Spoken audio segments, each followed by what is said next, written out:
Ay guys, good afternoon. Kailan kaya mo lugang nangka para hinog na?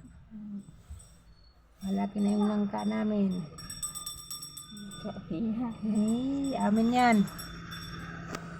Malapit sa bahay namin. Ay hindi, malayo pala. Oh guys. Sobrang init. Oh, nagbibenta ng gasolin.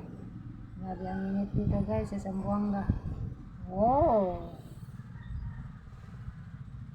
Ako ay nag-recover na ng katawan. Oh, motorbike. Ito talaga yung nangka na to. Matagal na mahulog.